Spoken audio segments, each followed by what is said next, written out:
ఉన్న బంగారాన్ని విడిపించి ఆ రోజు ఆన్లైన్ రేటుకే మేము కొంటాం. Sharma gold company. Release trend nostalgical feeling వచ్చిందన్నమాట. అంటే రిలీజ్ కదా భయ్య ఇది, అప్పుడు 70s 80s రిలీజ్ పోయా కదా, మేము రిలీజ్ అనుకున్నా. అంటే ఇప్పుడే అస్సాం నుంచి ఇప్పుడే వచ్చాం మనం.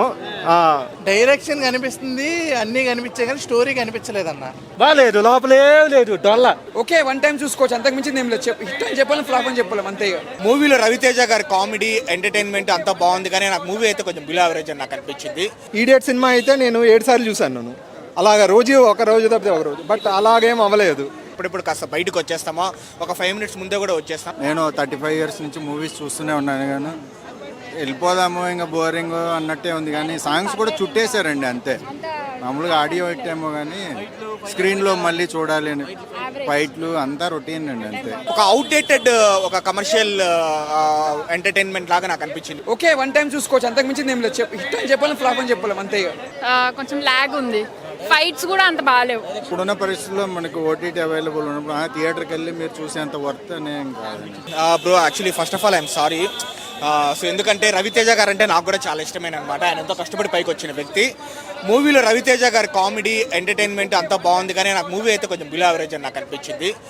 సో ఎందుకంటే హరీష్ శంకర్ గారు భాగ్యశ్రీ బోర్సే ఆ అమ్మాయిని పెట్టిన కాన్సన్ట్రేషను, ఆ అమ్మాయిని పెట్టిన ఒక 20% ఏమైనా కొంచెం కంటెంట్, స్క్రీన్ ప్లే ఎంగేజ్ చేసే విధానము ల్యాగ్ లేకుండా పెట్టింటే బాగుంటుంది నాకు అనిపించింది. ఒక అవుట్డేటెడ్ ఒక కమర్షియల్ ఎంటర్టైన్మెంట్ లాగా నాకు అనిపించింది. ఇప్పుడు మూవీ వచ్చేసి జస్ట్ ఒక బిలో యావరేజ్ అని నాకు అనిపించింది. బట్ స్టిల్ దీంట్లో నుంచి కూడా ఒక మంచి పాయింట్స్ మనం తీసుకోవచ్చు. రవితేజ గారి యాక్టింగ్ కావచ్చు, ఆయన డైలాగ్ డెలివరీ కావచ్చు, ఆయన ఎంటర్టైన్మెంట్ కావచ్చు, రవితేజ గారు అయితే పర్ఫెక్ట్గా ఇచ్చినారు. అండ్ సత్య కామెడీ బాగుంది. ప్రీ క్లైమాక్స్లో ఒక హీరో వస్తారనమాట.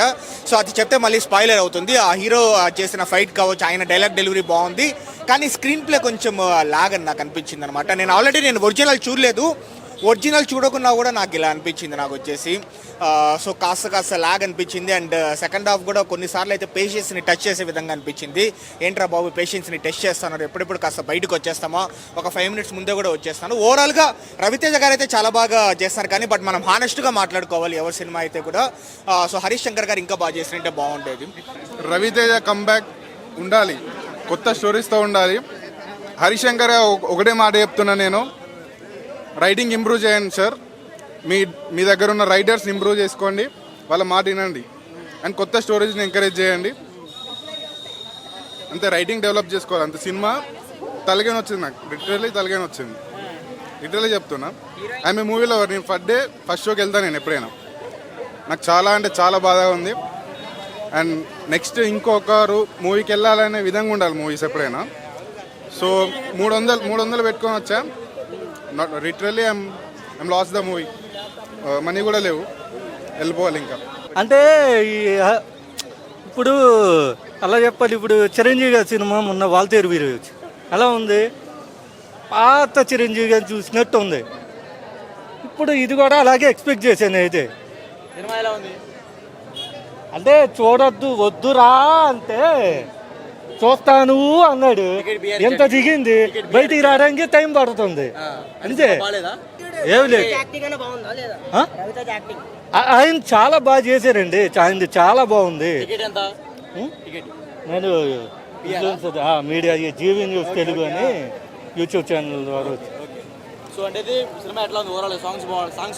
సాంగ్స్ బాగుంది, వన్ టైం వాచ్. అంటే అది 90s 80s 90s తీసిన మూవీ లాగా ఉంది. బ్యాక్గ్రౌండ్ వర్క్ అంతా బాగానే ఉంది. కాంబినేషన్ అసలు హీరోయిన్ నప్పలేదండి. డైరెక్టర్ను ఇది ఎక్స్పెక్టేషన్ ఎక్కువైపోయింది. హరీష్ శంకర్ గారును ఇంత మాస్ మహారాజా కీను ఫుల్ ఎంటర్టైనింగ్గా ఉంటుంది అనుకున్నాము. ఏదండి షాక్ అని చెప్పలేము, వన్ టైం వాచ్ అంతే. రెండోసారి అట్రాక్టివ్గా మళ్ళీ తీసుకొని వెళ్ళిపోదాము. ఈడియట్ సినిమా అయితే నేను 7 సార్లు చూశాను నేను. అలాగా ఒక రోజు తప్పితే ఒక రోజు, బట్ అలాగేం అవ్వలేదు. అది ఎక్స్పెక్టేషన్. గబ్బర్ సింగ్ అంటారా, ఇక్కడే నేనేమో లైన్లు కాసి కొట్టుకొని తీసుకున్నాము. అది లేదు, అప్పులు లేదు. ఇక్కడికి వచ్చి మళ్ళీ ఇంటికి వెళ్ళిపోతున్నాను తప్పితే మళ్ళీ వెళ్దామని రెడీ అయిపోయింది నేను. కానీ అంత అలా లేదు. సాంగ్స్ నాట్ అట్రాక్టివ్ అండి, సాంగ్స్ అంత బాగాలేవు అంత. ఏదండి సిద్ధు గెస్ట్ అపీరియన్స్ వస్తాడు, సిద్ధు జనరల్గా వచ్చేసి ఒక ఫైట్లోకి వచ్చేసి వెళ్ళిపోతాడు అంతే. ఫస్ట్ 2-3 డైలాగులు ఉంటాయి. 24 క్యారెట్ గోల్డ్ చూసానరా కానీ 24 క్యారెక్టర్ చూడలేదు అన్నారు. వావ్, ఈ సినిమా అంతా ఇలాగే కంటిన్యూ అవుతుంది అనుకున్నాం కానీ అది ఏదండి గోల్డ్ అనేసి చెప్పలేము, but not to the expectations. కొంచెం లాగ్ ఉంది, ఫైట్స్ కూడా అంత బాగాలేవు. పర్లేదంటే బాగుందన్న సినిమా. ఎవరన్నారన్న బాగాలేదని? బాగుంది, పర్లేదు. ఫస్ట్ నుంచి ఇంటర్వెల్ దాకా ఒకే వేలో వెళ్ళిపోతుంది, మళ్ళీ ఇంటర్వెల్ నుంచి అది కూడా ఒకేలాగానే వెళ్ళిపోతుంది. ఫస్ట్ హాఫ్ అంతా ఒక రకంగా ఉంటే సెకండ్ హాఫ్ కూడా అట్లే ఉంది. కామెడీ మాత్రం బాగుంది, హీరోయిన్ యాక్టింగ్ బాగుంది, మాస్ మహారాజా పర్ఫార్మెన్స్ మాత్రం బీభత్సంగా ఉంది. నిజంగా ప్రతి సినిమాలో లాగా ఈ సినిమాలో కూడా చాలా బాగుంది. ఆయన మంచి యాక్షన్ ఇచ్చాడు. తర్వాత మ్యూజిక్ మాత్రం పర్లేదు, ఓకే డన్, చాలా బాగుంది. ఏంటంటే మైనస్ ఎక్కడ అంటే మళ్ళీ మమ్మల్ని వాంచుకుంటారు, వద్దులేండి. బాగుందండి, పర్లేదు, బాగుంది, ఒకసారి చూడొచ్చు. ల్యాగ్ ఉందంటే అనిపించింది. మాస్ మహారాజా మూవీస్కి కామెడీ మాత్రం చాలా బాగుంది, కానీ ఇంకా కొన్ని ఎక్స్పెక్ట్ చేస్తాం. ఫైట్స్ మాస్ కామెడీ రెండు బాగున్నాయి, కానీ ఇంకా కొన్ని ఎక్స్పెక్ట్ చేస్తాం. కొంచెం ఎక్కడో తగ్గిందని అనిపిస్తుంది. సినిమా చాలా బాగుంది నిజంగా. ఏంటండి దానికి దీనికి సంబంధం లేదు, షాక్కి దానికి సంబంధం లేదండి. సినిమా చాలా బాగుంది. మ్యూజిక్ అయితే చాలా బాగుంది. హరీష్ శంకర్ గారి డైరెక్షన్ మాత్రం చాలా బాగుంది. ఆ తర్వాత మన సిద్ధు జొన్నలగడ్డ ఎంట్రీ ఒక 5 minutes, అది చాలా బాగుంది, చాలా బాగా అనిపించింది నిజం. ఏంటండి కథ మీదనా? ఉంది. ఒక సిన్సియర్ ఒక ఇన్కమ్ ట్యాక్స్ ఆఫీసర్ ఎలా నడుచుకుంటున్నాడు, తన సిన్సియారిటీని చూపించుకోవడము. చావు అయినా సరే, ఒక పిఎం వరకు అయినా ప్రాబ్లం వెళ్ళినా కూడా తన పడిత్వాన్ని వదిలిపెట్టకుండా గట్టిగా స్ట్రాంగ్గా నిలబడి ఉన్నాడు. మంచి అదే దాన్ని చూపించారు. బాగుంది, పర్లేదు, ఒకసారి చూడొచ్చు అన్న. యావరేజ్ అని చెప్పలేము, మళ్ళీ సినిమా పర్లేదు, ఒకసారి చూడొచ్చు.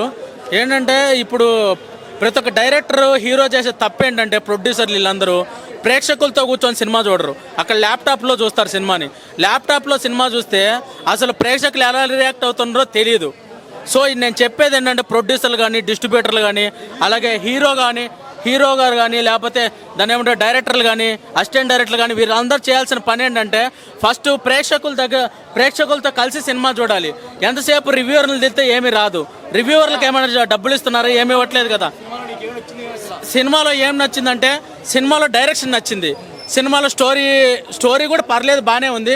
నా వరకు అయితే నేను చెప్పేది ఏంటంటే సినిమా ఒకసారి చూడొచ్చు బ్రో. కాకపోతే వీళ్ళు చేసే తప్పు ఏంటంటే సినిమాని ప్రేక్షకులతో కలిసి చూడరు. సినిమా ప్రేక్షకులతో కలిసి చూస్తే డైరెక్టర్లకు కానీ, ప్రొడ్యూసర్లకు కానీ, హీరోలకు కానీ ఒక ఐడియా వచ్చింది అనమాట. ఇప్పుడు 3 గంటలు సినిమా ప్రేక్షకులు ఏం రియాక్ట్ అవుతున్నారు, దేనికి ఎలా రియాక్ట్ అవుతున్నారు అని తెలిసిద్ది. ప్రేక్షకులతో కూర్చొని సినిమా చూడాలి. ప్రొడ్యూసర్లు కానీ, డిస్ట్రిబ్యూటర్లు కానీ, హీరోలు కానీ, డైరెక్టర్లు కానీ, అసిస్టెంట్ డైరెక్టర్లు కానీ అందరూ. అది నేను చెప్పేది. ఈ సినిమా అయితే దాదాపు ఒక 50 కోట్లు కలెక్ట్ చేస్తుందని నేను అనుకుంటున్నాను. అన్న సినిమా అయితే నాకు చాలా అంటే చాలా బాగా నచ్చింది అన్న. ఇది ఒక డిఫరెంట్ స్టోరీ అనమాట. అంటే స్టోరీ కూడా చాలా విచిత్రంగా అనిపించింది. అంటే ఇన్కమ్ ట్యాక్స్ వాళ్ళకి, పోలీస్ వాళ్ళకి, రైడ్ చేసే వాళ్ళకి ఎంత గవర్నమెంట్తో ఎంత సపోర్ట్ ఉంటుంది, ఎంత పవర్ ఉంటుంది అనేది నాకు ఈ సినిమా చూసి అర్థమైంది. అంటే ఒక నిజాయితీ గల ఇన్కమ్ ట్యాక్స్ ఆఫీసర్ ఎలా ఉంటాడు అనేది సినిమాలో చాలా అంటే చాలా డిఫరెంట్గా చూపించారనమాట. నెక్స్ట్ ఇంకోటి వచ్చేసి హీరోయిన్ అన్న. ఈ సినిమాకి నిజంగా హీరోయిన్ అయితే మామూలుగా కాదు. హీరోయిన్ చాలా అంటే చాలా డబల్ ప్లస్ పాయింట్ అయ్యింది. ఆ హీరోయిన్ అందం కానీ, ఆమె చేసే డ్యాన్స్ కానీ, ఆమె డైలాగ్స్ కానీ చూస్తుంటే అసలు మామూలుగా లేదు. నిజంగా చెప్పాలంటే కత్తిలా ఉందన్న హీరోయిన్ కూడా. స్టోరీ కూడా హరీష్ శంకర్ గారు స్టోరీ రీమేక్ అన్నా కానీ మీరు ఇది కానీ రీమేక్ లాగా చూస్తే మాత్రం మీరు డిసప్పాయింట్ అవుతారు. అసలు ఇది రీమేకే కాదు, ఇది ఒక డిఫరెంట్ స్టోరీ, ఒక మన తెలుగు స్టోరీ అనుకొని చూడండి, మీ అందరికి చాలా బాగా నచ్చుతుంది. క్లైమాక్స్లో ఫైటింగ్ ఉంటుంది అన్న, మామూలు ఫైటింగ్ కాదు. ఇంకా ఇంటర్వెల్ అంటారా, అంటే ఎవరైనా ఇంటర్వెల్ ముందు ట్విస్ట్ ఎక్స్పెక్ట్ చేస్తారు, కానీ ఈ సినిమాలో ఏంటంటే ఇంటర్వెల్ తర్వాత ట్విస్ట్ ఉందన్నమాట.